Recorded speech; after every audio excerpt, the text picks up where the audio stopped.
Yeah, have a kitchen. All right, we're going to start the meeting. Good evening. It's 7 p.m. The Town of Bay Harbor Island's August council meeting is called to order. If we can all rise, we're going to ask, where'd he go? Where's Alan? Alan? No. He's not here. He'll be back. Okay, all right. We'll just Pledge allegiance to the flag of the United States of America and to the republic for which it stands, one nation, under God, indivisible, with liberty and justice for all. He hasn't left already, has he? Wow, that was quick. All right, roll call, please. All right, we have to do a time. All right, Good timing, Alan. we were just talking about you. Councilmember Chakotay? Here. Councilmember Salver? Here. Councilmember Reed? Here. Councilmember Fuller? Here. Mayor Leonard? Here. You have a quorum. Okay. Probably noticed that we're missing council members Yaffe and also Vice Mayor Bruder. They're both not here tonight. Requests for withdrawals, deferments, and future agenda items.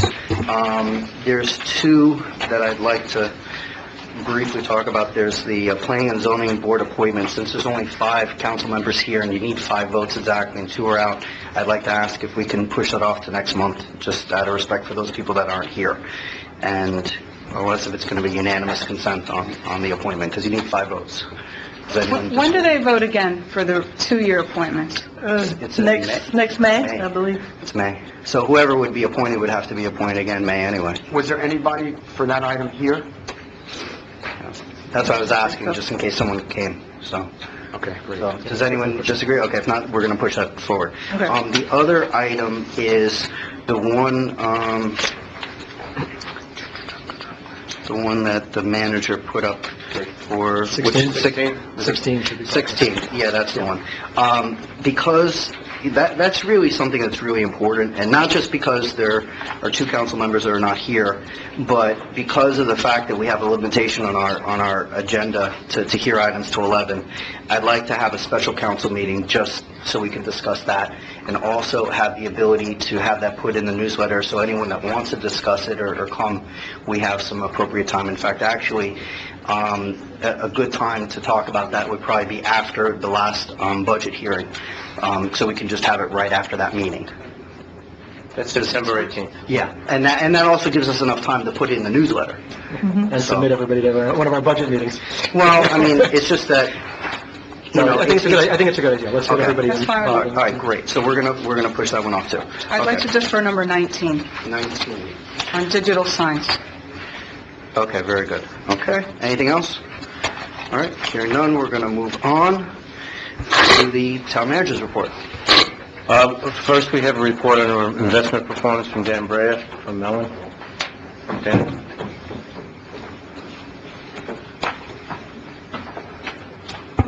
Good evening, Mr. Mayor, ladies and gentlemen of the council. Dan Brea from BNY Mellon. Tonight I figured I'd have my colleague Charles Sachs report the numbers. You may have seen his face in the last few meetings. Charles works with me on the account, and in the event I can't make it to a meeting, Charles will be able to fill me in. Right? That way we're always making sure that someone can come each quarter. You're not leaving us, right? Not to my knowledge. Oh, okay. Good evening. I think that you have I'll walk through some of the numbers that you have in your packet. First, I wanted to go over the average current yield that you'll see for the combined accounts. That's at 2.31% compared to its benchmark at 2.41%. The yield to maturity is 1.91% compared to the benchmark 2.08%. And then the duration 3.64 compared to the benchmark of 4.07%. Year-to-date returns for the contingency fund is 1.51%, general fund 1.48%, and water fund 1.50% compared to the benchmark return year-to-date of 1.73%.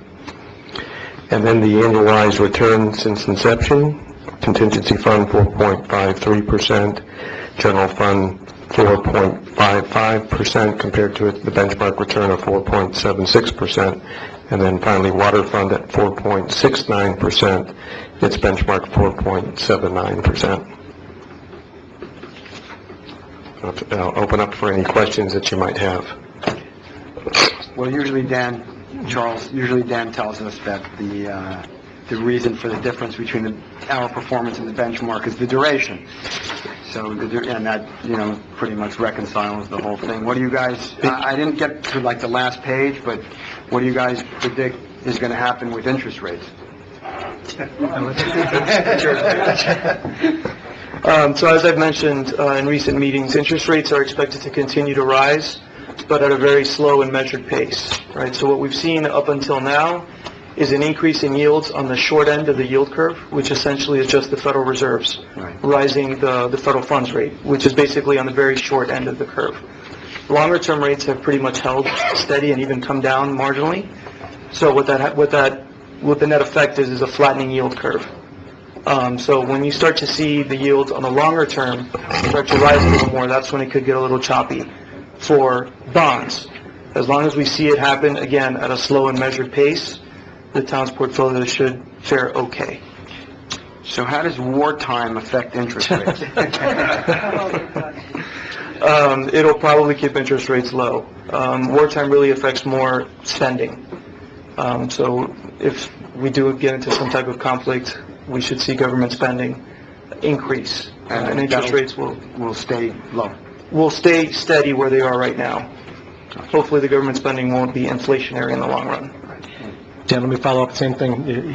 Isaac was saying the same similar type of thing. No, the first question, not the second. I don't want to get into that portion, but, because he's following up pretty much what I ask you every single meeting that you're here is, are you comfortable with where we are now, given the idea that interest rates are going to rise probably one or two more times this year? Do you still believe we should stand pat, or should we be readdressing things? We should definitely stand pat. As you know, Councilman Fuller, we've evaluated stress tests for the town's portfolios based on certain scenarios of rising interest rates.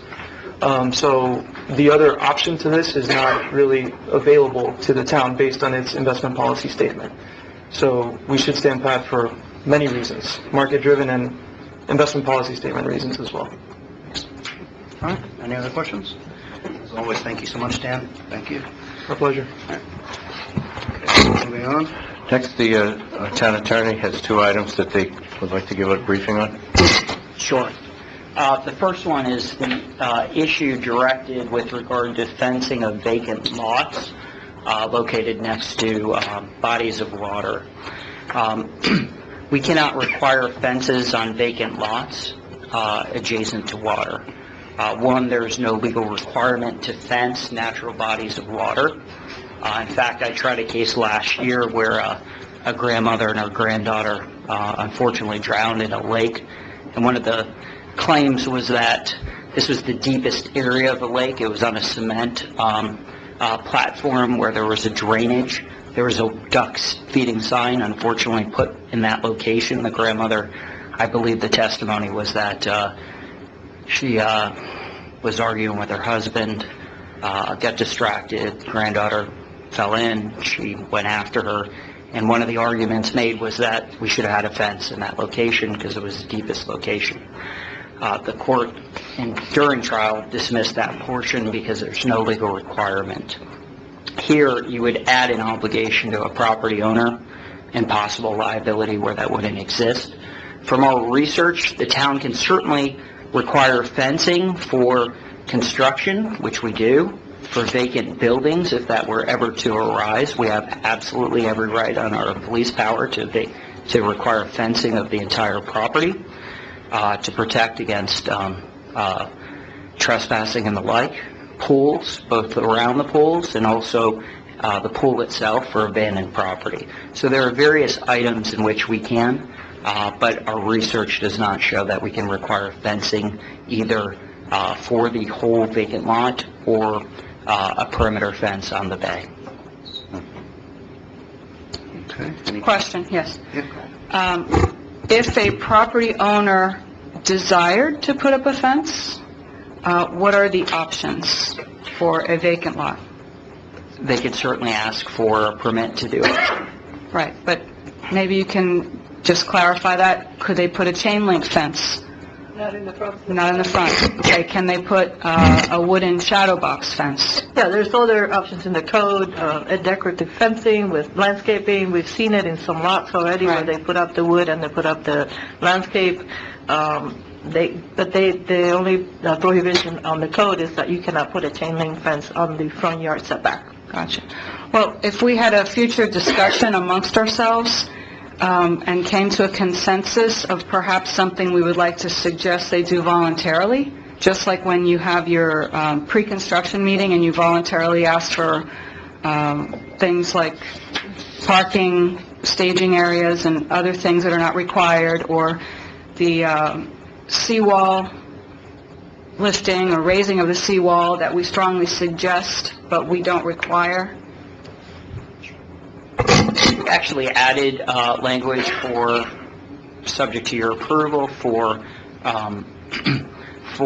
staging for single-family homes. So that is certainly an option. You could certainly require during construction fencing, which we do, and that's a part of that. If someone wanted to voluntarily put a fence, they could.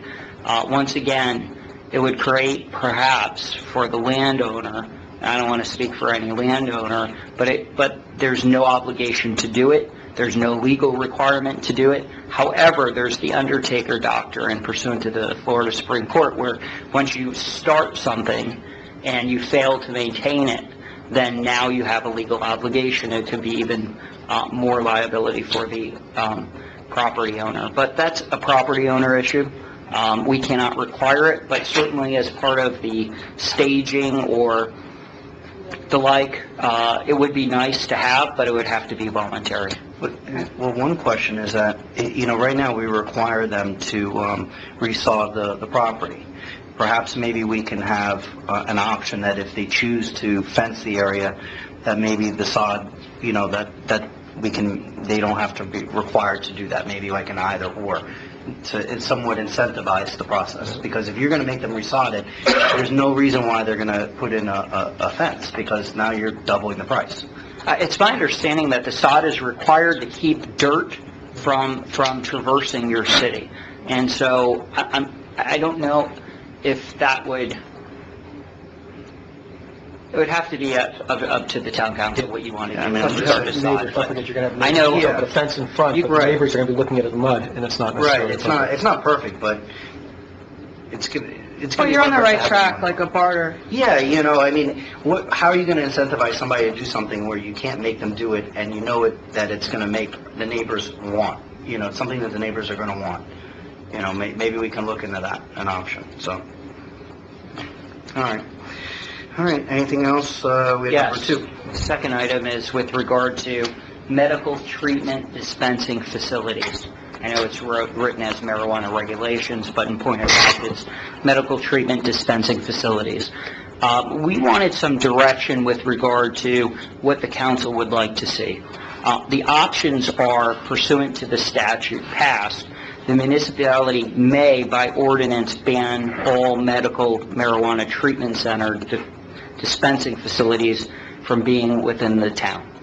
We have that option. That's an express option. I can tell you certain municipalities have done that. Coral Gables took a very unique, in my opinion, approach to it. What they've said is we're banning it until the federal law permits otherwise. So right now the state allows it. Certain states allow it. The federal government does not. This administration has said that they are not going to relax that. They're going to continue to enforce marijuana like every other type 1 narcotic, and therefore it doesn't appear that that's going to abate anytime soon. So one option for the town is either to ban dispensaries, as it has the right to, totally, or until federal law allows. That's one option. 2, if you allow medical treatment dispensing facilities, you must treat them the same as other pharmacies.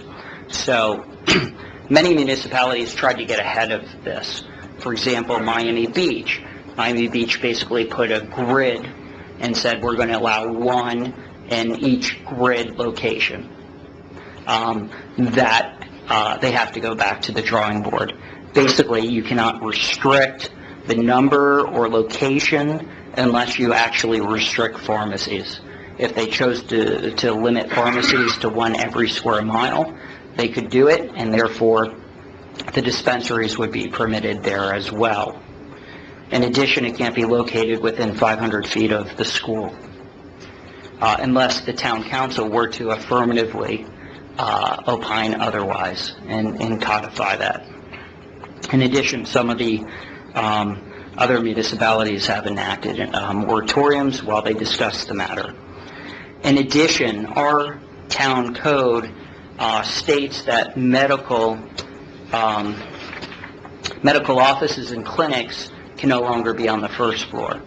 Since we have a pharmacy located on the ground floor, if you were to permit those, the argument may be raised that since they have to be treated the same as Bay Harbor Drugs or any other pharmacy on the first floor, then they would also be entitled to be on the first floor as well.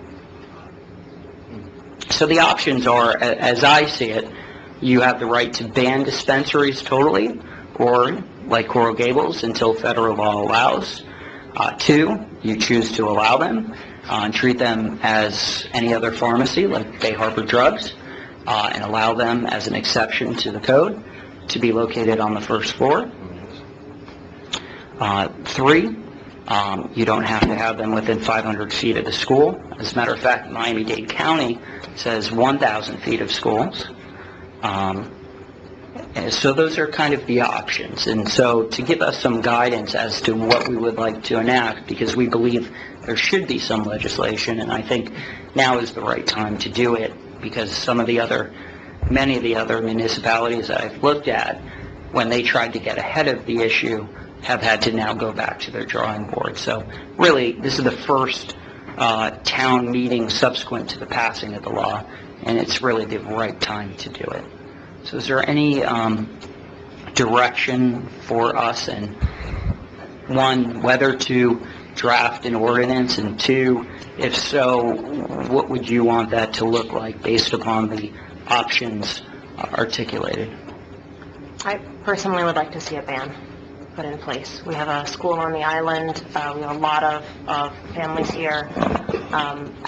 Outside of here, I work in an industry affected by this. We help mental health and behavioral health facilities, and it's just not something I'd like to see in the community. So I would be for a complete ban. I had some comments on this, Sure. but I forgot what I was going to say. Let me read your mind. No, I'm not kidding. I'm not against it. I think we should regulate it, maybe. I'm not against it. And this is medical marijuana, right? This We're is not talking about recreational marijuana. Right. The state of Florida only allows medical treatment dispensing facilities these- right. It's medical in nature. These are individuals with prescriptions from licensed physicians.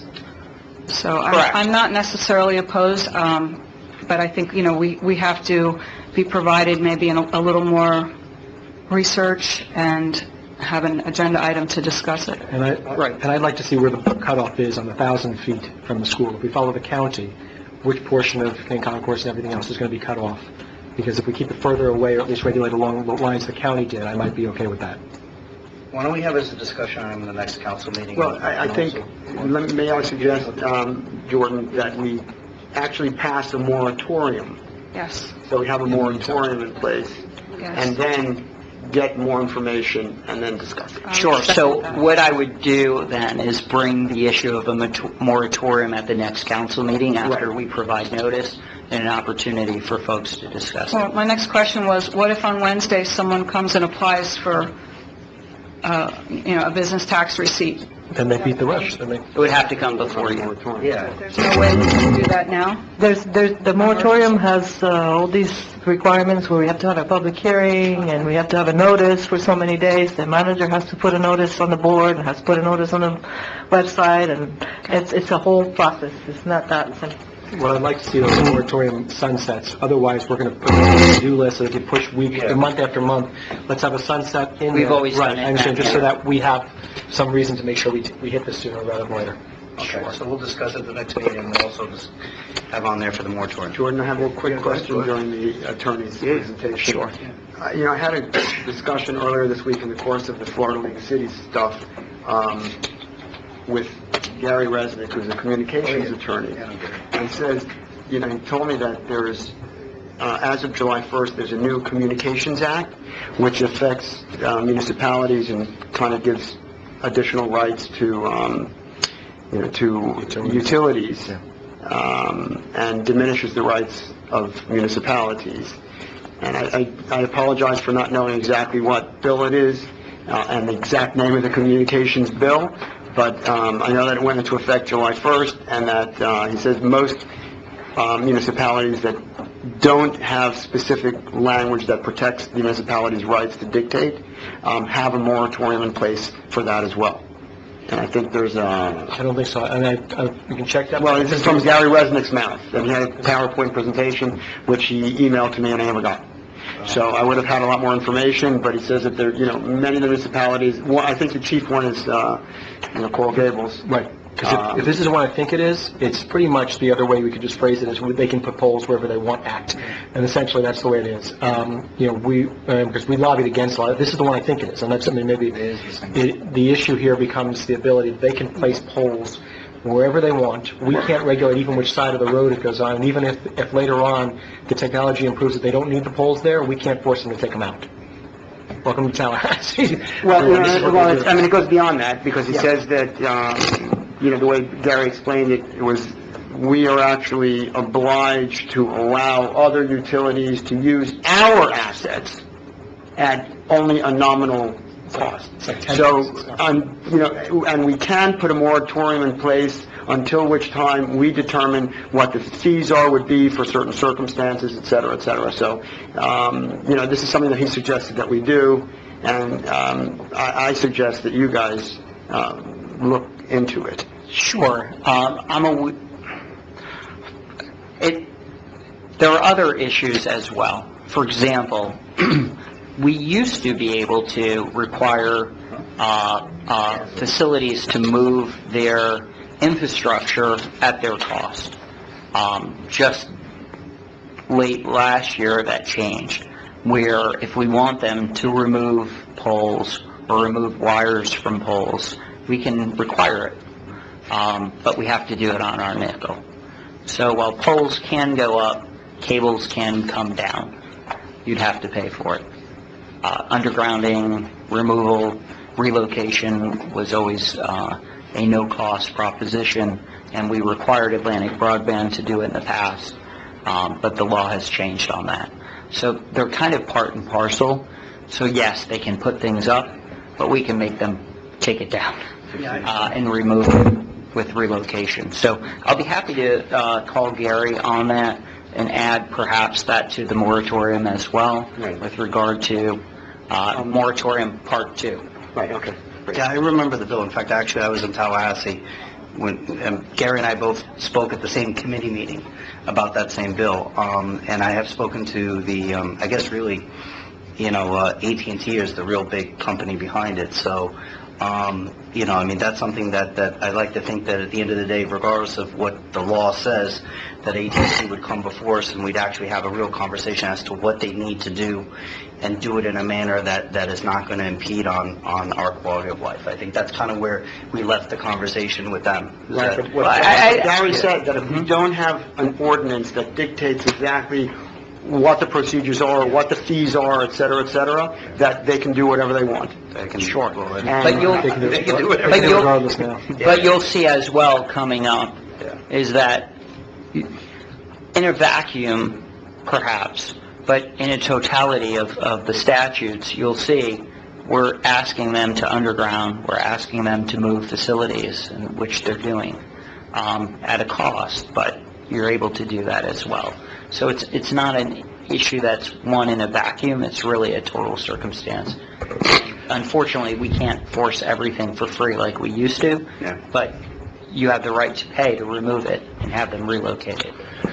But I will explore that as well with Gary. When we did the road program, and we replaced all the wood poles with concrete poles, we didn't pay the relocation charge of the electric.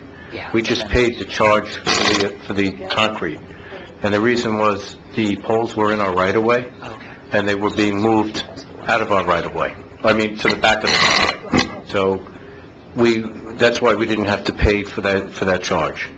Now, as we go forward, anytime to ask them to move like FP&L, we're asking them to do a short undergrounding, you have to pay for that. And whenever we replace the pole with concrete, you naturally have to pay that charge. Yeah, but what this bill does, though, it gives them the ability to do pretty much what they want, regardless of our opinion. For example, let's say we had a new project on the East Island, and that portion of the street was undergrounded. They have the right to actually put up a pole. Yeah. Even though that we have everything undergrounded, they can put a pole wherever they want, pretty much, and they can run it. Yeah, do they have to cover the cost? Yeah, we're not paying for it, they're paying for it, and they're maintaining it. But as far as the quality of life and you know, I mean, aesthetically, it's not what we would want. And that's the whole point, is that now that they have the right to do what they want, the real conversation would be, what are their real intentions when it comes to Bay Harbor Islands? Because my understanding is that the law was put in place because there are other cities that don't play well in the sandbox. There are some cities that just, quite frankly, are really not very good at communicating with these companies. We are not that town.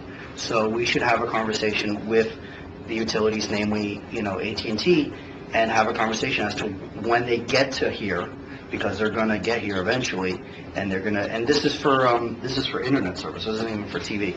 You know, what are they going to be doing, and where are we going to be putting these poles or these boxes? Actually, they're boxes, they're like canisters.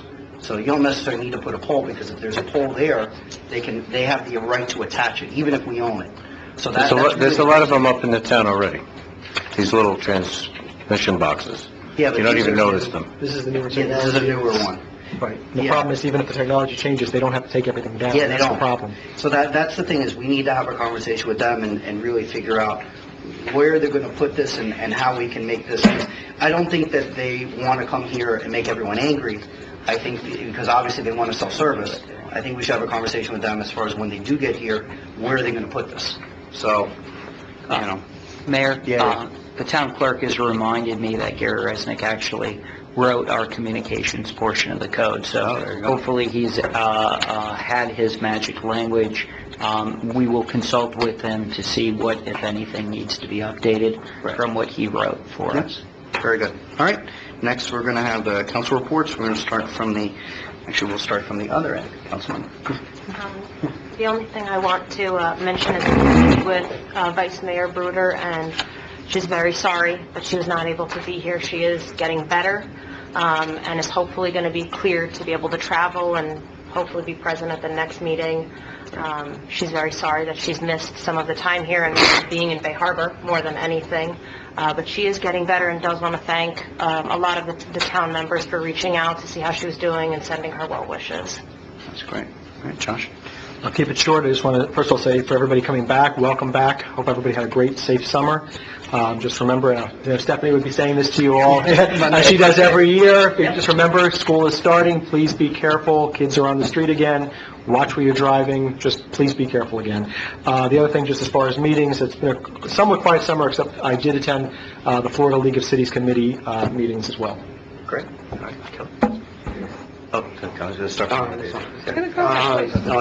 Because I wanted to be the first to, because I deferred, let me start over. I was at the retirement committee meeting last week, and one of the things that we had to discuss was the retirement of our dear CFO, Alan Short.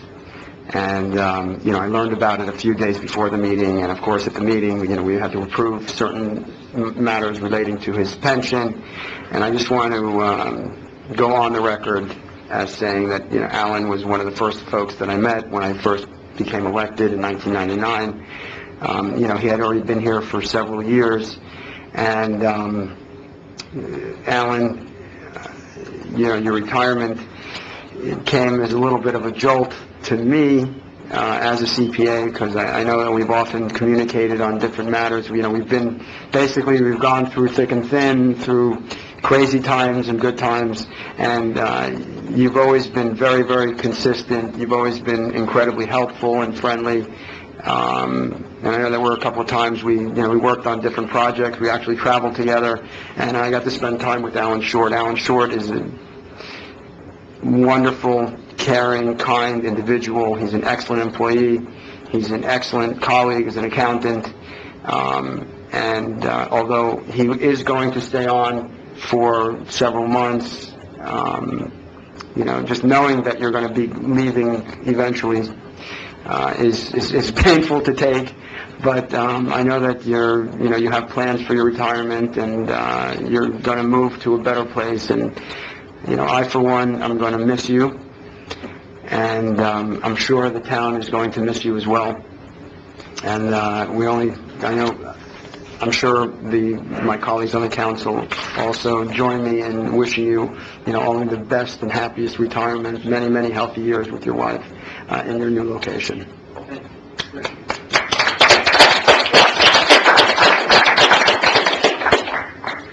Well, I'll cede some of my 2 minutes to that great speech retroactively. In the interest of brevity, I'll just say, don't miss this coming Wednesday's meeting, Coffee with the Cops, at 11 a.m. in the community center. It's a great event. Everyone has enjoyed it. Meet your officers and find out what they're up to.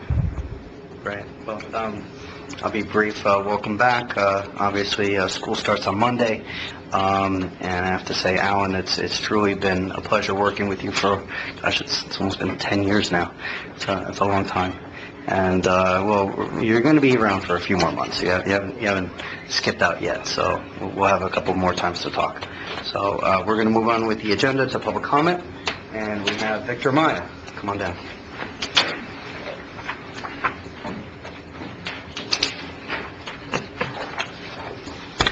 Victor Maya, 1155 103rd Street. I would love to hear what the process is going to be for finding Mr. Short's replacement. Are we planning a national search, a local search, an in-house promotion? What sort of things are being looked at to fill such an important position?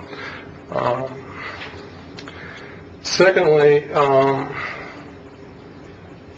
with respect to the fence on the lots, it's my understanding, I think, just from walking around the island, that just about every single one of these properties has a no trespassing sign.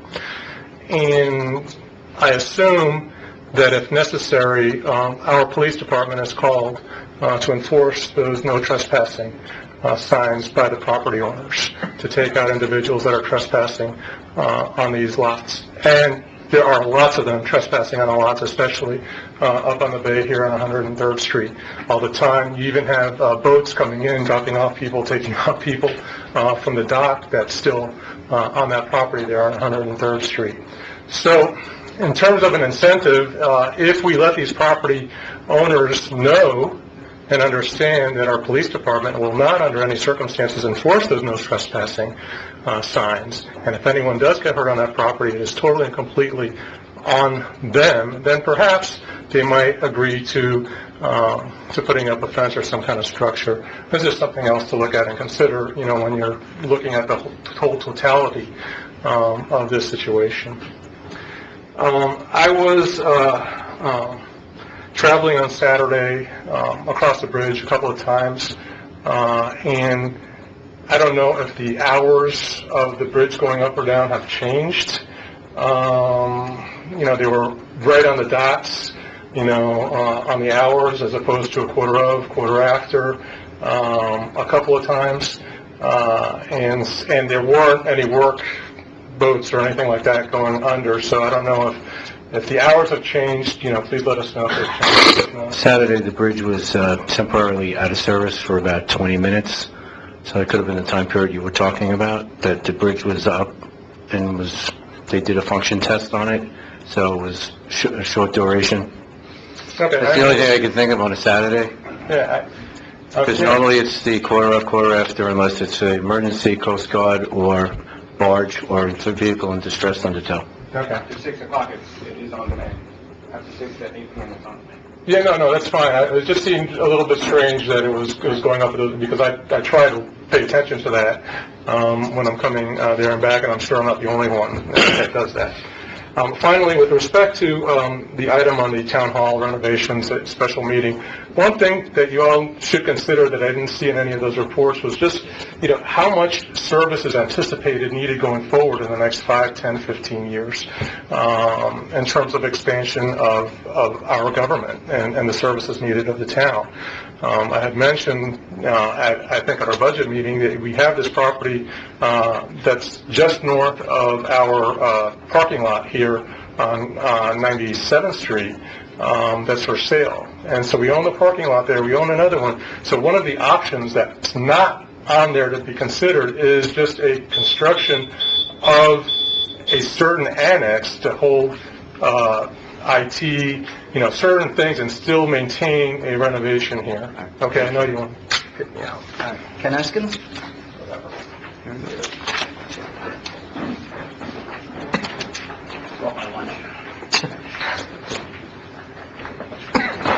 Ken Eskin, 1310 99th Street. The last couple of months, I've been playing with my car, and we do lots of car shows. And after doing one in Boca and one in Weston, and I looked at our town, I said, why don't we do something like that? The one in Boca, I'll have some pictures and some things that if you guys want to look at. I'll do it quickly. The one in Boca, they had about 2,000 people there. Every restaurant on Main Street was absolutely packed for about 3 hours. Well, some of the stuff has the name of the town on there. Again, the jewelry store gave stuff out. The ladies' shop gave out some stuff. Everybody gave out merchandise. Or, little sample type things with their name on it. And as I said, it brought people into town, and into each of those cities. And if I tell you, it had to be 2,000 people in Boca. There was no parking anywhere around. That's how many people came. And people spent time looking at the cars. It was hot. They also went into the restaurant. And we had one. We had a show. We did it several years ago. It was very successful. We had people out here. Okay. Well, so there are 2 or 3 people, production companies that run them. They do everything from the putting it together. They take care of everything. You don't have to do anything. From the DJs to everything else, they took care of it. Putting the cars, how the cars get laid out, of course, with administration. But they show you the best ways that they think it can be done. You can do it either on a Saturday or a Sunday. You get to pick the time, and of course, then you get to pick the weekend. There's very little downside. And, the more and more I travel around, and, I still have problems. I tell people I live in Bay Harbor. They look at me like I have 2 heads. I tell them Bal Harbor. Oh, yeah, I know where you live. Let's get some more people into town. It would certainly help the stores in town, because they would be doing a lot of business. Unfortunately, we don't have that many people that open on the weekend. But I think every restaurant would be very it would be beneficial for them. And whichever other stores are open, it's every store that was open in both in Boca and in Weston had people in it. You can't want much more than that at a very small cost. So that's my suggestion. While I still have some time, though, I would like to, as a negative, oftentimes I want to watch the meetings when I can't get here. And it's very difficult to watch the meeting. Well, I can watch it, but I can't hear it. You still cannot hear. There's no volume on the meetings. And I find that problematic. For the people that don't come to the meeting, if they want to know what's going on in town. And we pay a lot of money for it, so it's either have something that works or do away with it and say, hey, we don't have it. But if we're going to have it, it should work. You're talking about TV. I'm sorry? You're talking about on the TV, right? Yeah. So as a fallback, in case the TV is not working right, it should work. There's no excuse for that. 4 different times it doesn't work. But if you go online, you can you could stream. There are MP4s that are saved on the website of the town, which you can actually watch the meetings on your computer. I want to say I had a problem with it. It was small, and B, there was a problem with the sound there too. I don't understand what it was. We never are- had a problem on the west side. Just so you know, we do have money in the budget Right, for fixing this. to replace some of the equipment for the sound. It should be repaired soon. Okay, and let me just regress for a minute. I had conversation with the town manager and with the chief as far as doing the thing with the cars. It basically sets up the same way when we had the 5K relay. It sets up exactly the same way. And as I said, you can pick up... If the council would like, I could talk to Ken and we could set I'm in something favor up of it. Anybody else? and come back with a plan. I think we have a Actually, consensus. furthermore, I'd like to see like a monthly event all winter, maybe 6 months. We have the race in January, we could have an auto show, we could have maybe a little art fair or a children's event or something, and then like Surfside has the third Thursday, we could do it, on a weekend. Coordinate with a few food Yeah. trucks as well. Yeah. Like, 3 or 4 food trucks. Do now. some stuff, it's great. Well, you want to do the food trucks take away from the town restaurants. Depending You on know, what the time- whole idea is Yeah, to help depends the on what town time it is. restaurants. Depends on what time. I don't believe that. There's certain ones that will and certain ones that won't. We can plan Well, we can accordingly. have the manager come up with some ideas and bring it back to Well, us. I'm willing to help if you're interested. We appreciate it. Thank you, Ken. All right, we have brand new hut.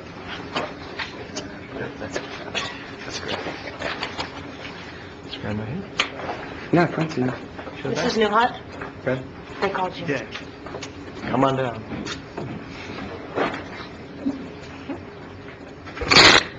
Look, I'm badged. Francis Newhut, 9920 West Broadview Drive. I have grandchildren now, so I get to walk the neighborhood. And I have a son who insists on living in Bay Harbor, which I keep on telling him it's not a good idea. But can't fight them, so he's looking. Okay, so let's start from my house. I'm taking my kids, and we're walking.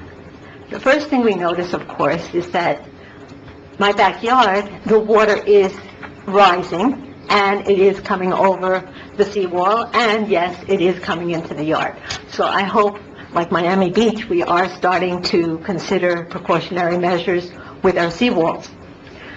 Then we go across the street, and this used to be Sookie Nelson's house, and it was not a nice house, but, she had gorgeous plants, flowers, trees, whatever. So now I'm looking at a building that just doesn't stop from growing, and there are no trees there at all. And I don't see how they have whatever to see permits or whatever. It's not there. So I don't even know what they're doing. Unfortunately, it looks like even though the town has their own right-of-way, it's interfering with their properties, and this is just not the property across the street. But to get that size and to be that big, it looks like they're encroaching into our setbacks, into the town's right-of-way. Okay, so then I walk down 100th Street, and my son refuses to live on that street. And I said, what are you talking about? It's a beautiful street. There's a house there, and I think the town has spent a fortune in lawsuits against these people. It's disgusting. I don't even think they have bathrooms in the place. They have rental people in the back. I don't know what's going on there. No, there's an empty lot next door. The people in front moved away because they couldn't stand them, and that's a problem. Okay, so then we're on our way to the park. We are so hot because there's no trees at all, and the town does have a 5-foot right-of-way. There's no reason why those trees couldn't have been a little bigger, at least to have some kind of shade there. But when you reach the park on the west side there, you can't put the kids in these swings because it's hot. There's no shade. So my son says, don't put them on the swings because they're going to, with the mosquitoes and everything else, and then on top of it, the sun. So we can't go to that park. So we take a tour to the other park on 98th Street because at least there, supposedly, they have a shade or whatever. So we're walking across. We will never go towards the bridge because there's no access to get there. So you go the other way. Thank you. Thank you for your comments. All right, we're going to move on to the consent. Yes, sir. I'm sorry, before, when I made my comments as a councilman, I just remembered that I just wanted to thank everybody for the outpouring of condolences and support. I want to thank, you guys on the council who just made it very clear that you were there to support me and, give me your condolences. Staff was great. And also, our police force was also very, very supportive and very helpful in every step of the way. So I just want to thank, the community members also for, coming to the Shiva House and just joining us in a really, really difficult time. That, just in case nobody knew, my dad passed away about 3 weeks ago, and we're just grateful to be part of a community that really rallies around their community members, and I just want to express my gratitude to everybody involved, you guys back there, and you guys up here, and everybody in between. Yeah, absolutely. Your dad was a great guy. We have the consent agenda. Anything anyone wants to pull? Number 9. Okay. Anything else? Mayor, may I make one suggestion to number 8? You have 1,500. Can you bump that up a little bit?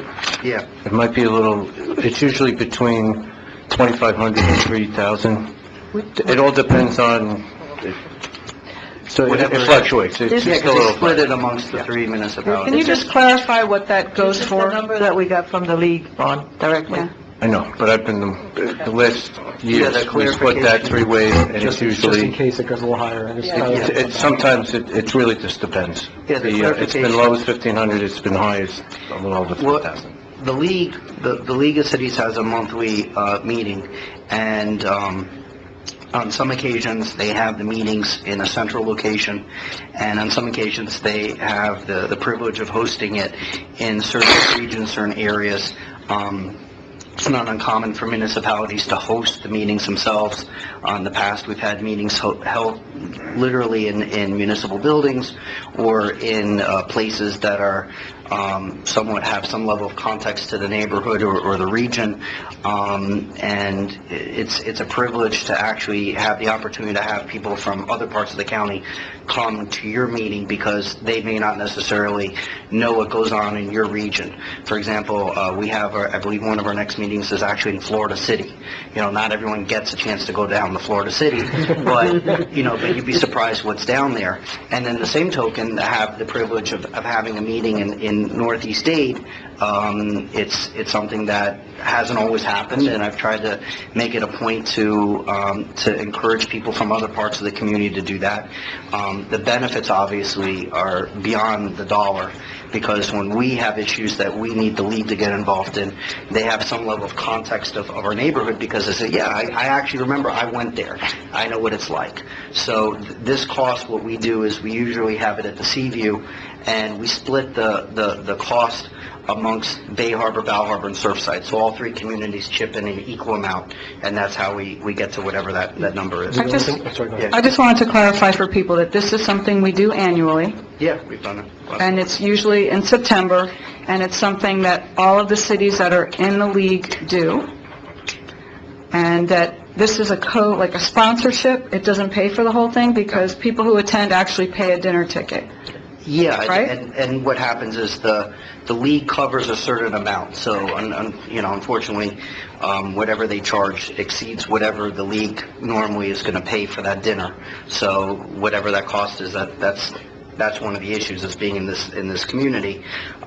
It exceeds what they're willing to spend. Jordan, we're going to leave it up to you, though, make sure that we get mentioned a little more than last year, because last year it was a quick mention at Bay Harbor, and then it was all welcome to Val Harbor. No, we're gonna make sure that Bay Harbor gets its just desserts. So what's the number? Whatever. Not to exceed 3,000. Not to exceed 3,000. Okay, so What is it? I don't understand why. Are the other cities also paying 3,000? No, you know what happens?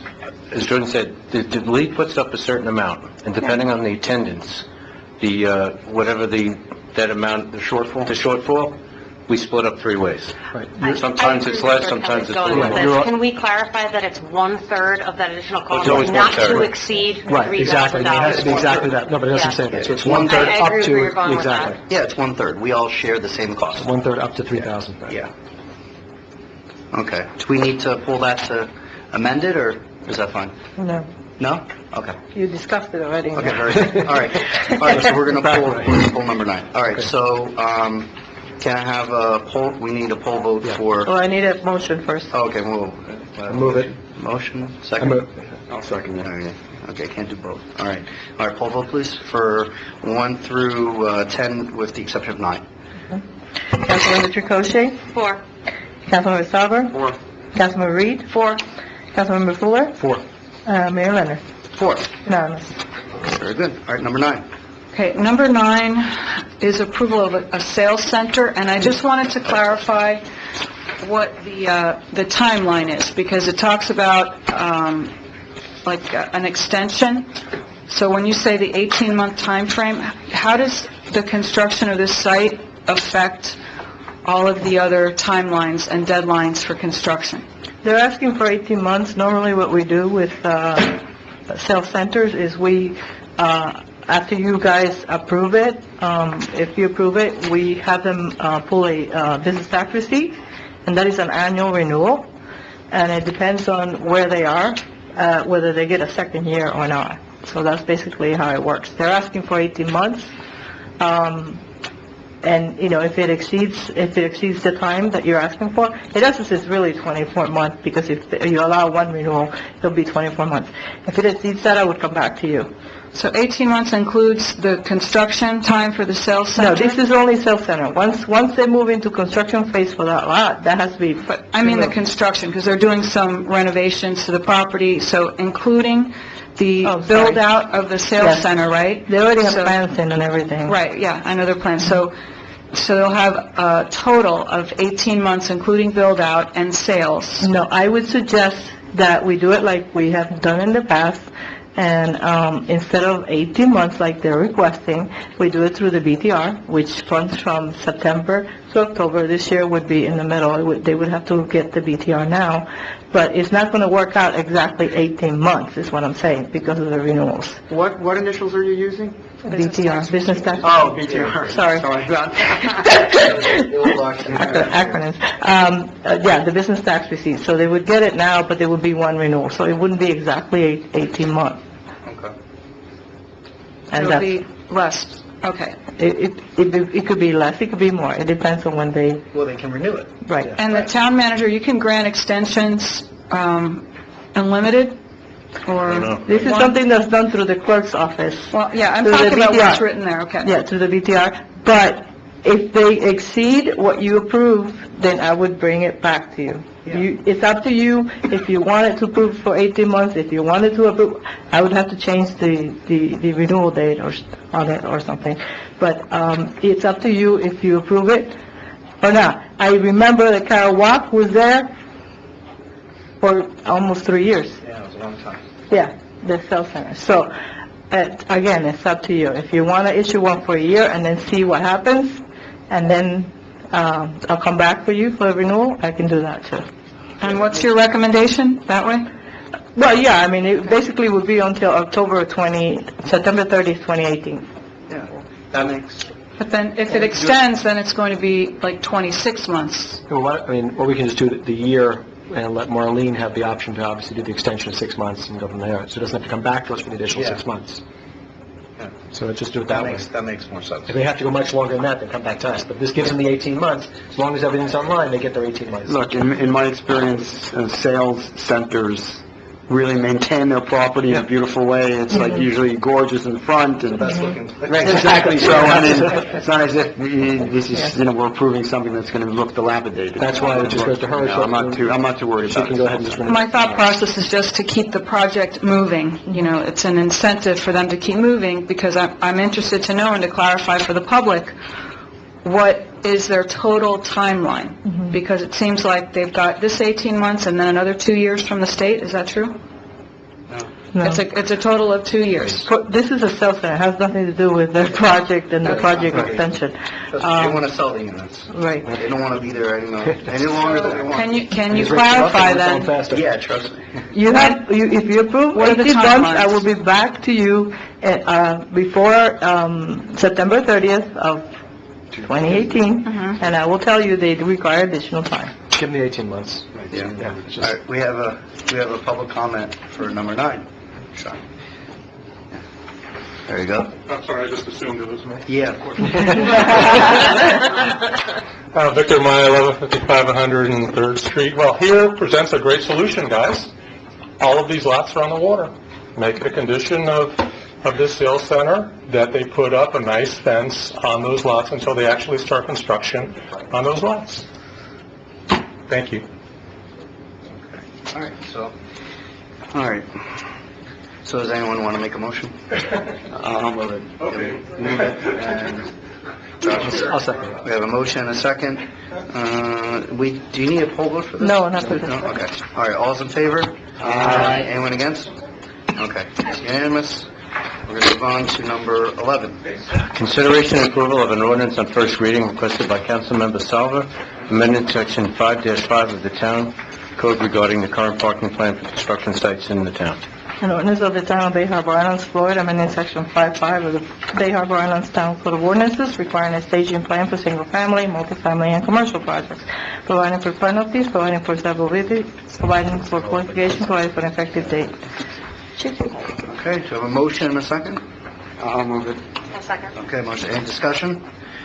All right. Yeah, Yeah. one of my only issues, I like where it's going. The only thing is I'd like to have something in here that talks about a minimum as far as the renovation. So if someone's doing a minor thing on the outside of a house or outside of an apartment, let's say they're just having a door painted or something like that, the way it's written here, they've got to go ahead and do staging area and everything else and with the plans. So, because the definitions are a little bit broad.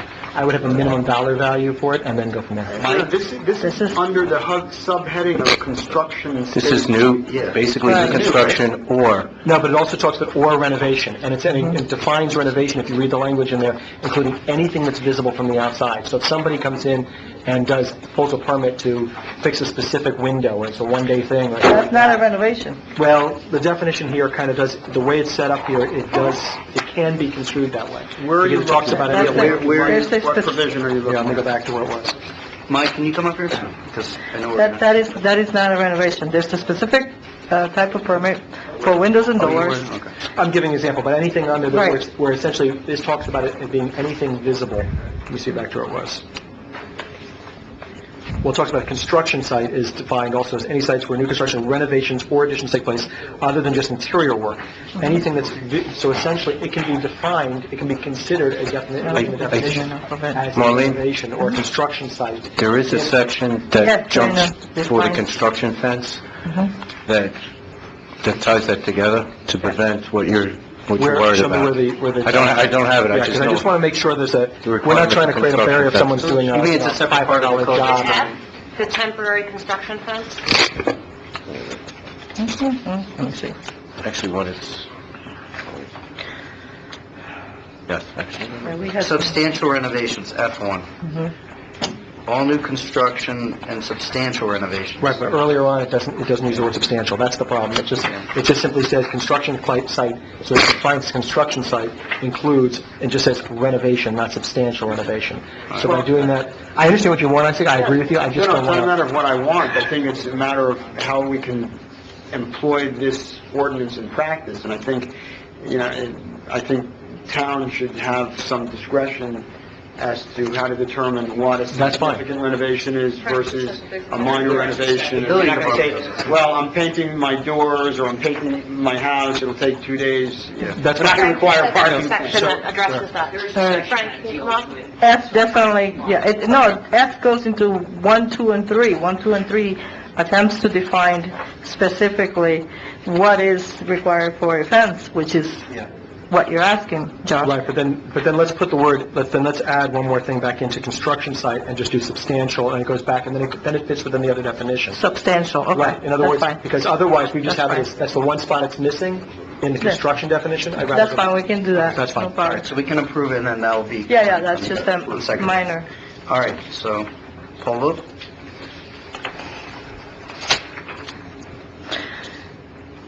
Councilmember Chakoshay? 4. Councilmember Salver? 4. Councilmember Reed? 4. Councilmember Fuller? 4. Mayor Leonard? 4. Unanimous. All right, number 12. Can I, wait, I just wanted to go back to this, because when I had mentioned this, which is, this is step 1. Step 2 was having a parking pass. If we can put this on the next agenda, I wanted everybody on the island, East and West Island, that has a car that parks in either the reserve spots or in the swale spots, I'd like every car be registered as a resident of Bay Harbor Islands. Maybe have a little sticker that says BHI somewhere on it, so we can, So we were going to try to do that to the construction cars. Have them sticker themselves. But do you want to go? I think we Well, discussed I think the this. construction might have like a window hanger type of thing, but all the residential cars, all the people that live here and all their kids and whatever, all the tenants and the owners on the East Island as well, all their cars should have a sticker, just like Surfside has and Bal Harbor has, and we should have stickers. So, if the cops come around for something, there's an incident, this and that, they could look at cars and, just you have strange cars and park in front of your house and in the swale and you don't know what's going on. You'll know this is someone, it's a Bay Harbor guy that needed to park in front of your house in the swale or whatever, or is this just a car that was abandoned, or it's somebody that's doing a stakeout or something more sinister. I think we should have a plan where all, cars are registered. What I'd like to hear from is if the captain can actually tell us later on if he can tell us if he preferred the stickers on the residents or on visitors. Yeah. And that way, we know which one. It's something we Certainly not going sometimes... to be with visitors. One of it, we talked about that, I think you're right, I think that's probably the better way to do it, for all the residents have, but as far as you're talking now, as far as enforcement, I'd rather just have them tell us which they prefer. I think the intention is good, but to ask that, everyone with a condo that has 2, 4, 6, 8 reserve spots, and then that's usually where the guests park, so then the guests have to go up, get a temporary permit like they do, on South Beach with those areas, and put it on the dash. Maybe, just wait until they call, because usually, it's complaint-driven. Yeah, but I'm not suggesting that all the visitors get a permit. I'm saying that all the residents should have a sticker identifying the car as a resident car. I gotta tell you, I'm not so crazy about driving all over Dade County and everywhere I park my car and get out, people seeing where I live.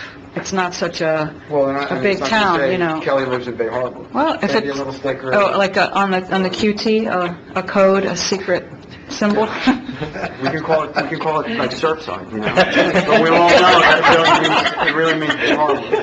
We don't throw everybody off. Seriously, we've had this before, haven't we? Didn't you guys say We had and it failed because it was voluntary. I have them, I do have them. 16, I do have them. We haven't, it doesn't accomplish what you want because everybody's not going to put it on their car.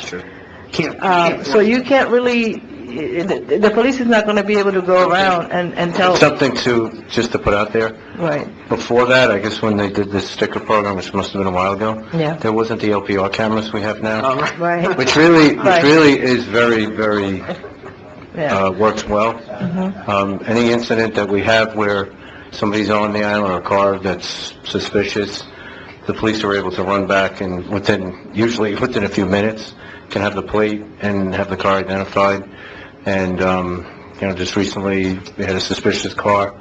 In a very short amount of time, they found out who the car was. It was just a couple of people who were lost. They were on the wrong island. Auto show. Yeah. They were on the wrong island. They were identified. So it is something that's out there that sometimes we forget because we don't really advertise we're watching your plates. Different issue. That brings up the Airbnb issue, because that has already... That's not for today. No, but that's more of an Airbnb issue. But maybe staff and the police department can work together and bring something, because, he did bring it up. I think it deserves the respect to discuss it.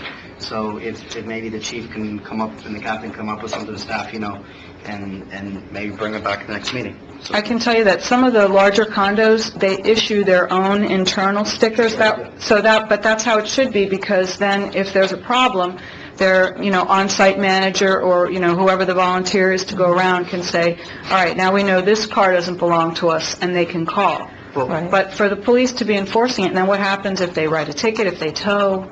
Yeah, so let's bring up at the next meeting. Okay. Well, so we talk about it next, we'll talk about the next meeting? Yeah, we're gonna have it, okay. All right, number 12. Item 12, consideration and approval of engineering and architectural firms for continuing services agreements with Cabot Giordano and Associates, Kimley Horn and Associates, Chen Moore and Associates, Keith Chenars, and Bear Front and Partners. Behar Park. Behar Front Partners for a period of 3 years. Before we, or actually, if he wants to move it on, I want to have a question for Randy. Yeah, go ahead. I have a question for Randy, if you can come up for a second. There he is. Motion to discuss, right? Yeah, do you have a So motion? I'm not moving if anybody wants to, Well- I'm not loving this yet. So, All right, well, I'll move it. Well, we have to move to discuss. Right, I know, I'll see if anybody does. A second? You have a second? Fine, I'll second. I want to ask the question. You have to second I have it to, if because I you want to want ask the question, I know. to. Okay, no. Let's pull your second. Okay, there was one aberration from all the different scores. Yours for Behar. Question, what's, as far as, I just want to understand what before we approve them, what the big negative is on them. So you dropped everybody else is in, 80s and 90s, and you dropped in the 60s on something here. They weren't, Randy Daniel, town engineer, Behar, they weren't really strong on engineering and architect. They were more of an architectural firm. We kind of wanted a mix of both disciplines. They did not have a really tangible, if I would say, use that word, of engineering services, hence their lower score. So, but they're good architectural firm, and we felt, not disqualified. Just this one, but this just one section, this one area. Okay, so I appreciate it. So then, I guess the question to both of you is, are you guys comfortable including them within the 5 because they're mixed in with everybody else? Yes. Okay, that number caught my eye, just as the one. And especially since their strong suit is architectural, since we're talking about town hall renovations. Right, then they're fine. Okay, perfect. I just wanted to make sure you're all comfortable. I have a question for you, Josh. Are there any of these folks, I'm sorry for interrupting, Yeah, but I just no, want no. to find out, are any of these folks here right now? Keith Chenars, Behar Font is here. Calvin Giordano. Oh, wow, okay. Kimley so Horn. everybody- No one from Chenmore?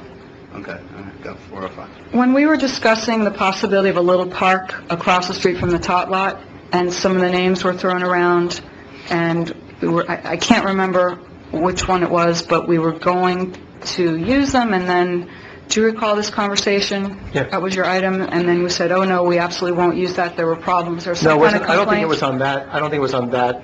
We had an issue with one design firm, but it wasn't on that park. It was on something else, I remember, because we've all talked about there were certain design things in the past that It we've was had on the issues. paving. It was on the... But Yeah, I I think thought that's what I it remembered was. you saying, we will never use that, No, it or, wasn't I don't for that. recommend that. It was the, I think we were talking, she's right, about the paving somewhere Okay. else. It wasn't about the park, because we have, we all had different experiences with the paving in other Yeah. places. Yeah. That's what we were talking about. Yeah.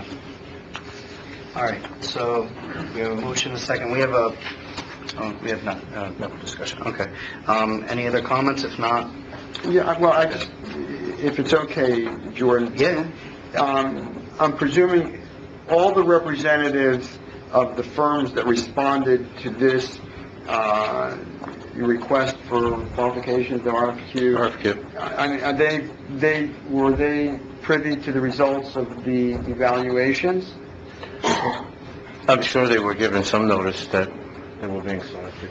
And, the guys that are here that saw the scoring, is everybody satisfied with the way the scores were, or are any of you guys, do any of you guys question if the evaluation was done properly, maybe something misinterpreted or anything like that, or are you guys happy with the way the scores went? But keep in mind, we're recommending to enter into contract with all of them. Right. Yeah. It's all. So none of- Because it's an none- RFQ. Right. Yeah, the one that, there, 5 firms bid, and we felt that they each had strong points, so we're recommending to enter into continuing services Right. agreements with them, so it gives us options to use for different projects, We're required by statute to do it this way, because there are certain professional entities that we have to do an RFQ for. So now that they're in the hopper, once we have a project, then staff will, then you can pick from these, this 5. But this is the 5 that we're... So it was Behar Fund who are here today, right? Yes.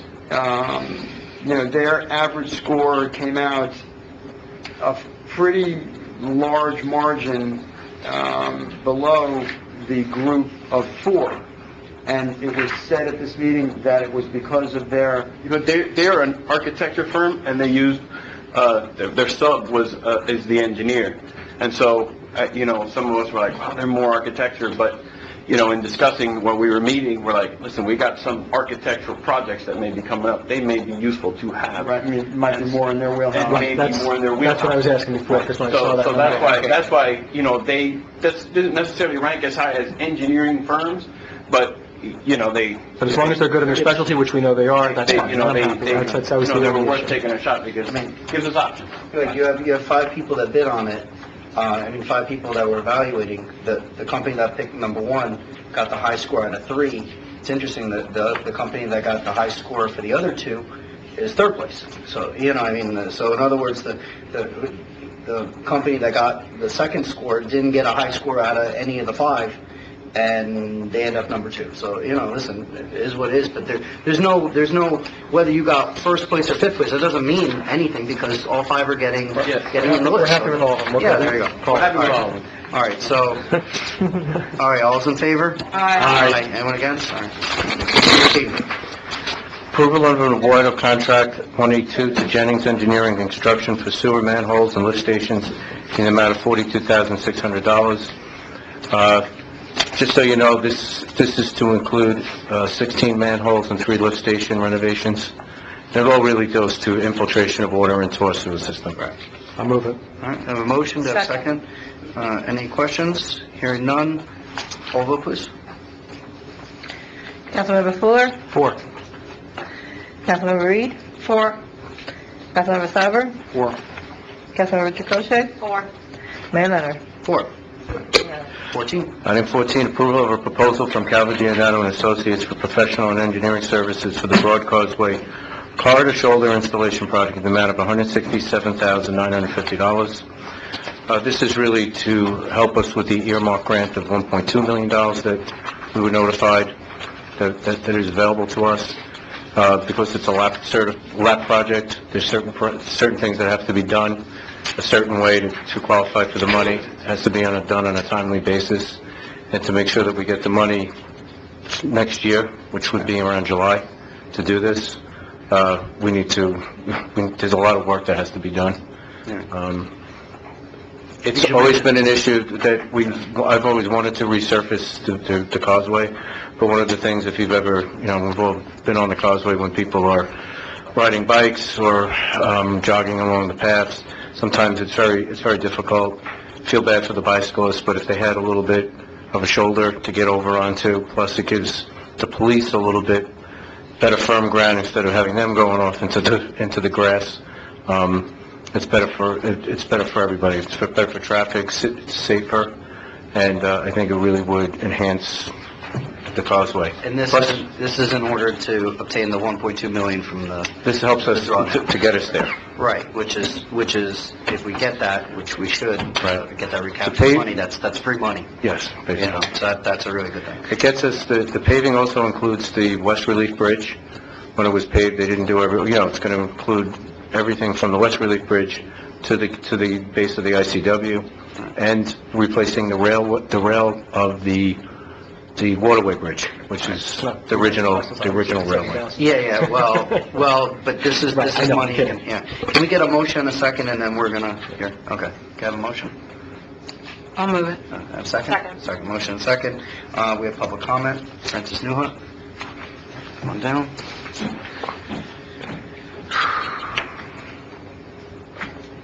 Francis at 9920 West Broadview Drive. I don't even attempt walking this bridge, but maybe you can explain to me why we're putting a new pedestrian railing. Does anybody walk on that bridge? That we need it? I don't think it's that bridge. Randy, this is for the bridge that connects the east and the west island. The outside handrail, or guardrail, is the original, and it is deteriorated where it looks, to the average person, it looks very solid, but it needs to be replaced. This is the bridge you use to walk when you walk from the top lot, you said, over to the 98th Street? Okay, You were is on. that where the If you ever go hotel back, is? it's No. beside your- Yeah, right before the Hotel? hotel, right before the hotel. No. Right, East and the west side. exactly. The Okay, little so tiny bridge. Where is this pedestrian railing? Towards the street? It's on the outside. No, it's to the water side.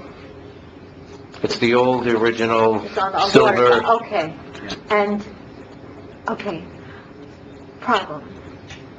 Because 8-year-old kids with bikes and skateboards can't make it. And they don't get off their bikes. And they do run over my kids. So how do you solve that problem? I'm sorry, but what do you mean they Okay. can't make it? You're talking about these passageways over these bridges. And we have a problem because we're competing now with the whole island between the bicycles, skateboards, and pedestrian passageways. Where do you expect these bicycles and skateboards to go over these bridges when I'm walking on it with my grandchildren? Are you asking if we can widen them? I want to know what are we going to put pedestrians on one side and bicycles on the other? Are you going to put the 8-year-olds in the middle of the street with one of those signs that says bicycles? There is a sign, there is a thing for bicycles in the street, but the only thing about it is people, I mean, you have to hope that some people have common courtesy, which I know your response is going to be, but at the same time, the fact of the matter is you're supposed to walk your bike across the bridge. You enforce what you can, but, you know, I haven't seen, I go back and forth over that 100 times, I haven't seen anybody try and run anybody down on the sidewalk.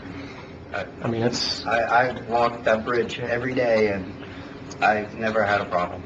I mean, everyone that I know that lives on the West Island, on the East Island, has always been courteous, and there are kids on bikes, there are people on skateboards, there are people that just walk down the street, there are people that jog, and, you know, everyone pretty much gets along. I mean, I don't think I can recall an instance where someone hasn't been polite, and... I guess you don't go over the other bridge, the one to I go on Surfside. both sides. In fact, actually, I go on the other side because They're the worst. construction. So, I don't know if it's... I guess the point is, if we could, we'd widen it, but it's almost physically impossible. Is it because of the easements? Yeah. So it would be nice if it could be wider. I would love to see that, but I just don't see how it could physically be done. I think we just have to make the best of it. This guardrail increases safety, and that's all we can do. I mean, that's... Well, you do have these weeds, and we have ticks, and maybe we can do something with the landscaping so that there's more room to walk there when the bicycles and the skateboards come, and we can walk to the side without pushing them into the shrubs there. The one thing that I would mention, Ron, the one thing I would mention is there is a light pole that got moved, and that's a big problem, because that light pole got moved to, there used to be like a concrete box where it used to be, and when they moved it into where the walkway is. I mean, to be honest, you know, it's difficult to walk even with a double stroller because of that. So if they could move it back, you know, if we're going to spend $1 million on this specific area, there should be some consideration moving that light pole back, because that actually is a problem. It creates a crunch. Yeah, I mean, if you walk it, We'll take a look at Yeah, that. we'll definitely- Those light poles, you're talking about the black ones on King? The big ones. That was an FDOT project, but Yeah, I know. we're going to work with them and see how we can move that. yeah, but they put it in the wrong place. Imagine that. Yeah, shocked. Well, I'm not shocked about it, but Well, it's if you're something going to that spend should be... all this money, maybe we should have a professional come and advise us as to what to do, because it is a problem. It's been a problem. There he is. Well, yeah, We've got... we're working on that.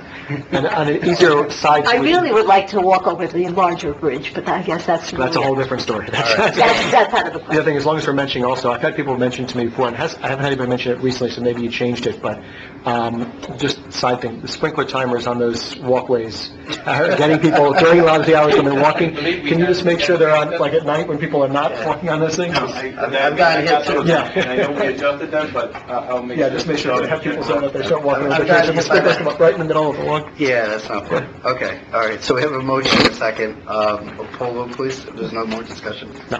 All right, poll vote, please. Councilmember Tricocci? 4. Councilmember Salvo? For, Councilmember Reed? 4. Councilmember Fuller? 4. Mayor Leonard? 4. It's unanimous. All right, number 15, please. Approval of award to contract with Artificial Group LLC to provide commercial English garden hanging baskets for the town, the amount of $18,055.04.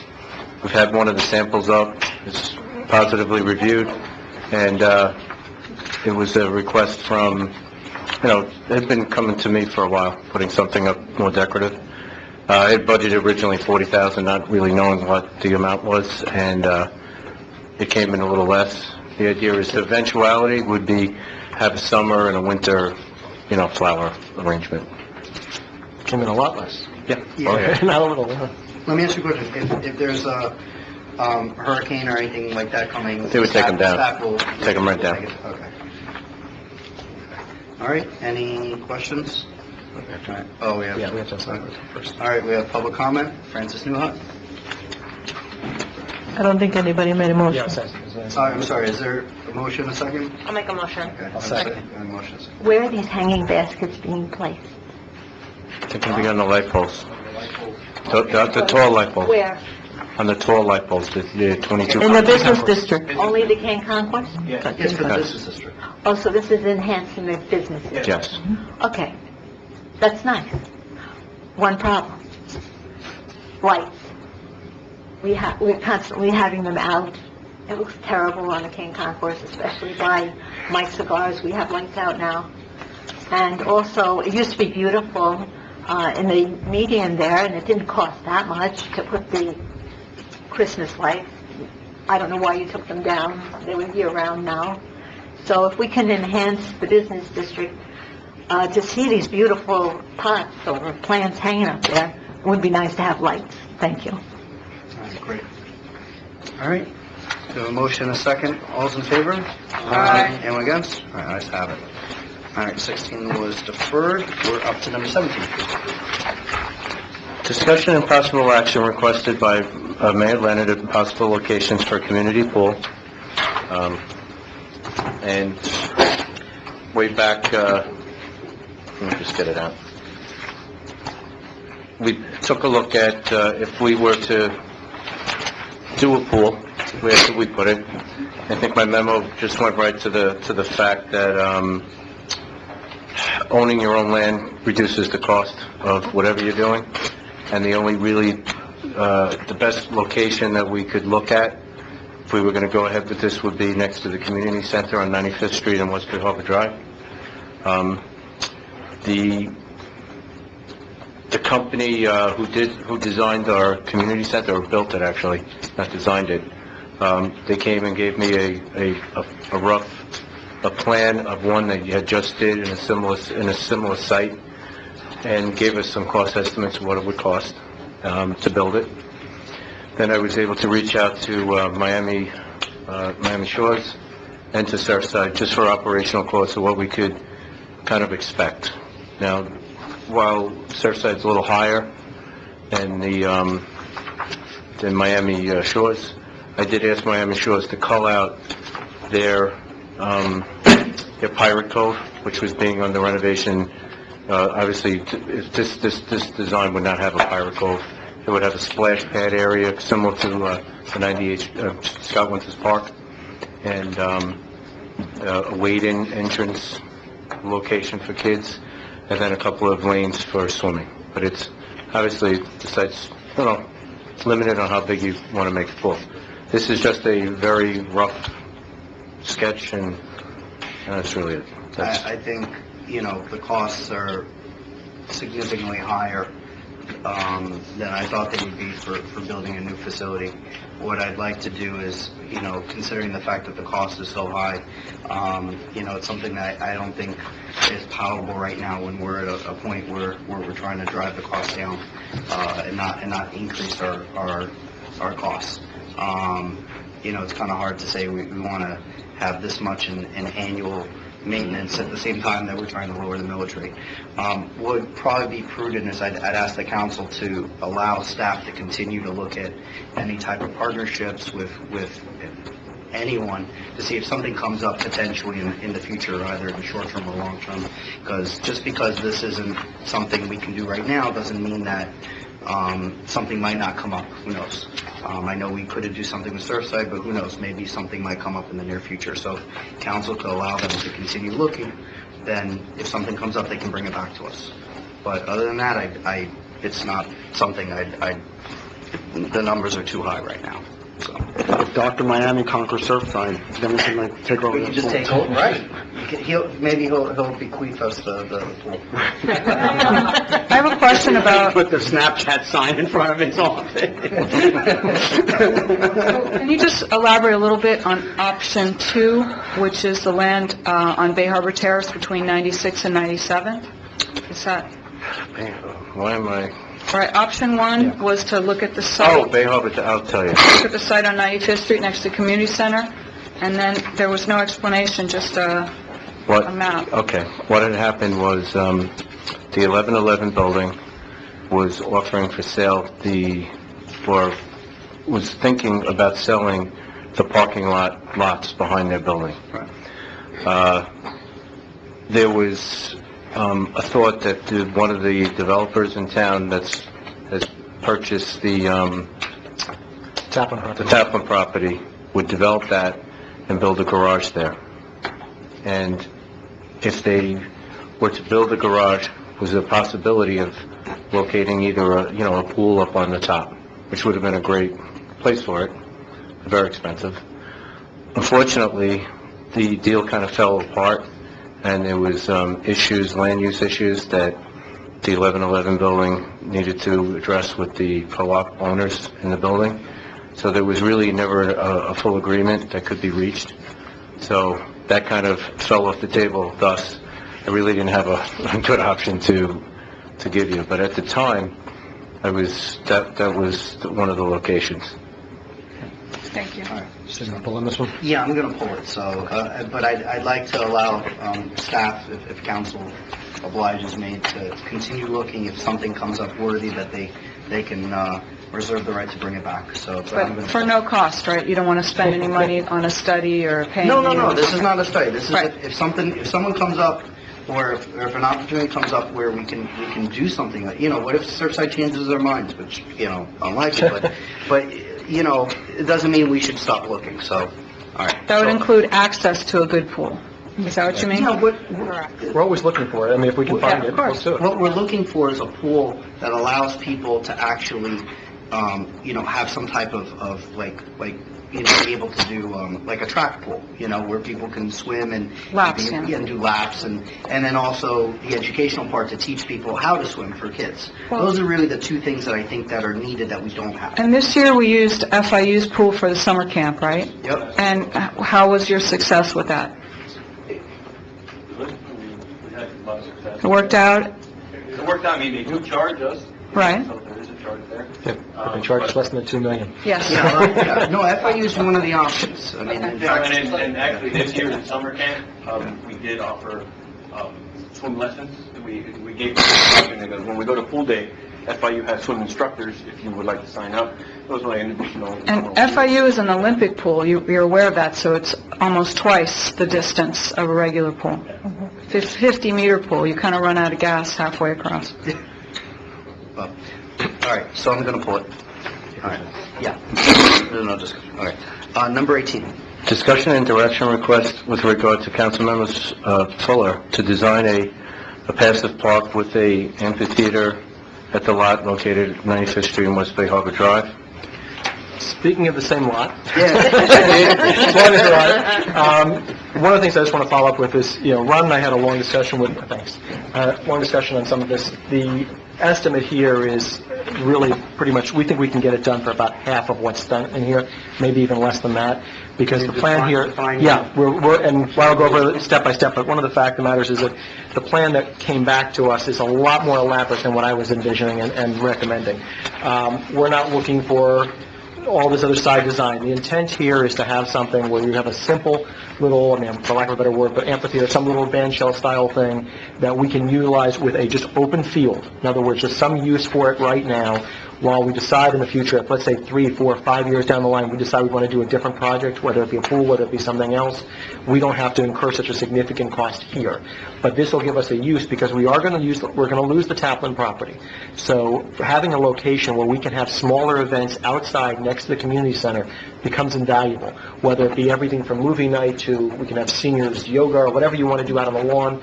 Doing something in an inexpensive manner that is right next to the community center, it's either that or we're leaving an open field with nothing. So Ron, I think you were going place, I guess piece by piece down there as far as what you think the real... Just so you know, Gianno Fioli from Calvin did this for me. He saw it as a total package. This clearly can be phased in over time, and I like to say, kind of like it grows organically. You can go with a simple, like, when we started in 98th Street Park, it started out as a dog park and a people side. And it took a few years to really design and get an idea of what you really wanted there. So you don't have to go with a lot of the things that are earmarked in here. The contingency is is very robust. Probably don't need that because no one has ever built on that land. It's been a parking lot. I know that from the geotechnical results when they did build the garage. There's nothing there except that was the beauty of it. So there's a lot of things that we could scale down to really make this... We're not doing any of this stuff. It can be a lot of... Let me ask you a question. In Southern Hills Beach, they just built one of these, and I know it's not apples to apples, so I don't want to pretend like the cost is going to be that, because obviously theirs is a lot bigger. But did you guys reach out to them and figure out what they spent in Southern Hills Beach? Because they just built exactly what we're talking about. They built... Well, I don't know. Oh, you mean the one on... The one when you're going down 163rd Street. It's on the north side. I haven't, I know, it's a lot of money. No, I can ask Chris. So that's what we're talking about, something simple, because we want to have use of the land right now. What I'm trying to do here is create something that's not a significant burden for us financially, but provides us a use. And whether it's something that we decide we want to keep long-term, we can decide. If it becomes incredibly successful and we want to build on, then it's our option later on. If we find out that there's a better use for the land 3, 4, 5 years down the line, and we have additional money available, and we want to build something else, then we look at that. But in the meantime, we have a use and a place to put these programs right next to community centers. I'd like to see it done incrementally, like the minimal sodding, and not like the 30-day quick sodding that you throw down and it's bumpy to walk on, like a proper sodding. Graded. Right. Yeah, and then, maybe a couple benches, and they require some pavers or walkways, like just little by little, have your whole plan. So if you could get this down to like 300,000 or 400,000, for example, we don't have to do it all the first year. We can just maybe add pieces to it as we go along. That's the intention. If we can get the budget in where it's 3 to 4 at most. We can come back with a better plan, much more defined. The first phase will likely include walkways, maybe the little amphitheater, and just sodding and... Right, and just nothing, So you can bring this back at the next meeting? Okay. We can fine-tune. When we notice, will there be like a hearing for that? Will the neighbors get notified directly? Because having an amphitheater there... We can put a sign up, but one of the things that's nice about this is you can aim it, first of all, you've got a parking garage on one side, you've got the open street, and then you've got part of the field. So, going the other direction. Yeah. So if we aim it right, the acoustics will have to be done correctly. You're aiming it away from the buildings and out towards the open field, it'll dissipate before it hits them. Yeah, I just want to be mindful of that. Absolutely. Because that sound travels... Yeah, the last thing we're going to do is aim it towards the buildings. It's going to go away from it and make sure the sound travels. To be perfectly honest, we said it was an amphitheater. Basically, it's a concrete pad with a umbrella, almost what we have over the top lot, that has electric, and maybe something if we ever get that. Right, because you have to have a cover if you're going to have someone out there. But not something so directional that it's going to be... So if you have if, let's say, one of the bands from the high school, from Beach High, is performing, or local musicians, we have a nice little, jazz evening, or whatever we want to have out here, they obviously have to have a cover for the equipment. Right. And that's all it is. We can bring events here in the evening where we have, nighttime events. I love that street, that it's one way, it doesn't get a lot of use, and we can block it off on West Bay Harbor. I've been mentioning it to Ron, knowing that we're going to lose that spot. So, we can take about half of that street, and if we don't want to cover up the fire station, but they can always move their apparatus out. And it's so convenient because you have access to the school for now. You have the community center and all those restrooms and amenities, and anytime we do something, like unfortunately, we didn't talk about National Night Out, it was one of the most torrential downpours that a week ago Tuesday, and, it would be nice when we do events like that are designed to be outside, that we can always retreat inside into our facility. I was out of town for this one, although it rained last year. I was out the one last year, and it was pouring the same thing.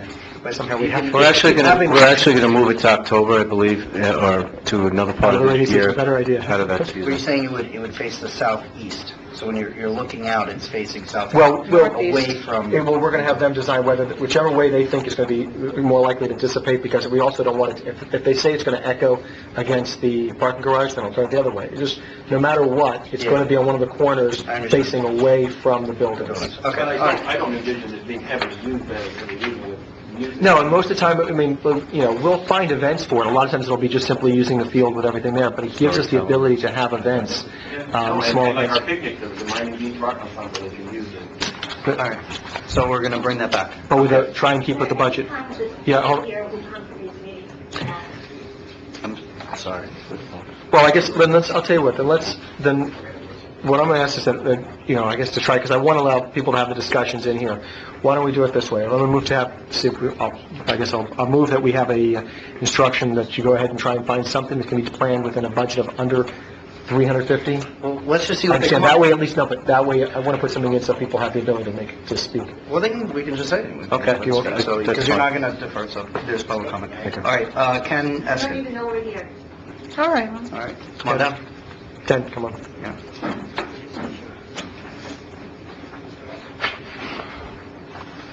Ken Eskin, 1310 99th Street. First, I'm glad that you decided to table, and I wish you would do away with the pool. And every house on the island has, especially every new house that's being built has a pool. Every condo that's being built has a pool. I really don't understand the necessity for it. And as far as people doing laps, you're not going to do laps on the side of the community center, because you're not going to have enough space to do it. Are you talking about his item? No, I like his idea, with all due respect. I like his idea better than the Talk about his item. pool. So you got that one. But I just wanted to remind you also, because we want to spend millions of dollars that we don't have. We have a bridge coming up in a couple of years that we're going to have to redo, and you're going to need a lot of money for that. I wanted to remind you, we wanted exercise equipment at the North Park that the residents over there had okayed, and there wasn't enough money for it. I'd still like you to consider that. Things as simple as a bike rack for the community center. There was no money for a bike rack, but we want to spend $2 million. Those are ordered. I'm sorry? They're ordered. Wow, okay, it only took a year to get a bike rack. Also, we wanted equipment for and again, there's 35 people that you go to the yoga classes 2 times a week, morning and night. And people had asked for some minor equipment. There was no money for that. I mean, everything you look for, there's no money, and it was a couple of $100, but yet we want to spend millions on a pool. It doesn't make Ken, sense. we're not talking about the pool, we're talking... Okay, yeah, I understand that, Well, but, can you well, please everything just- is together, with all due okay. respect, can you just talk about the We item like Josh's idea how to get something accomplished for more of many more of the residents can use it for a smaller amount of money. All right, Victor Meyer, come on up. Yeah. On number 18, very good. Victor Maya, 1155 103rd Street. So I guess by this discussion and these items, I can assume that you guys are not looking to sell that piece of land now? I mean, I remember a couple of years ago, it was sell, we got to pay for that parking deck right next door. It was all about selling it. I think Topco had a great idea, let's put storage units, on that land. He wanted to buy that land for that. So I like hearing these discussions about, using that land for the community. And frankly, I think that the plan as presented was beautiful. It was very nice. And would be great if implemented, but I think that perhaps we should look to see really, and maybe get some input from our Parks and Recreations Department head and a few others in terms of truly what would be the best use for that. And is turning it into an amphitheater to use the best use, for that now temporarily. I understand you don't want to go full hog. Perhaps you can put, 4 corners and just, tent the whole thing. all the way down and across and still have lawn under that's covered the whole time. That wouldn't be that expensive, and you can hold, those Sunday markets and things like that all in there, and everything would be undercover. You also can consider some aspects of that to put other types of sporting type activities to use in conjunction with the community center, since that school is being expanded and there's not going to be as many activities in that school for the children. So I think it's great that we're looking at using that land publicly. I think before we go into turning it into the amphitheater, maybe let's look at maybe there's other uses that would be better. Thank you. Thank you for your comments. Francis Newhut.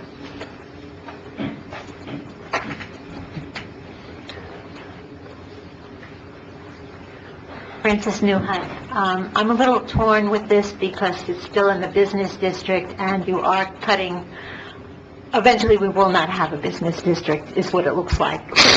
I mean, you're cutting in too much. But I do like that particular property for what you're suggesting, but also with the school and they're needing a basketball court because that's where they're building. Can that be transformed into a basketball court after school for these kids because they just hang out, and it's a big problem here. We have to find activities for the teenagers, which we're not really addressing. I don't know if kids that age would go to a swimming pool, but with the prices you quoted, it pays to buy one of the houses, not houses, we don't want them on the west island, on the east island, buy something and if they have a pool and just buy the property. It's cheaper to do that than to build from scratch and make a community center pool there.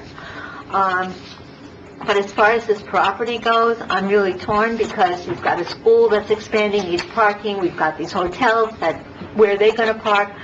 I don't know where everybody's parking. I mean, they don't just fold it up and put it in a suitcase, their cars. So if you can give me a hint as to where you're considering putting parking lots for the business district, I would like to hear that. Thank you. Great. All right, so we're going to move on with we don't need approval for that. Number 20. Discussion of possible action requested by Councilmember Reed regarding the service station lease.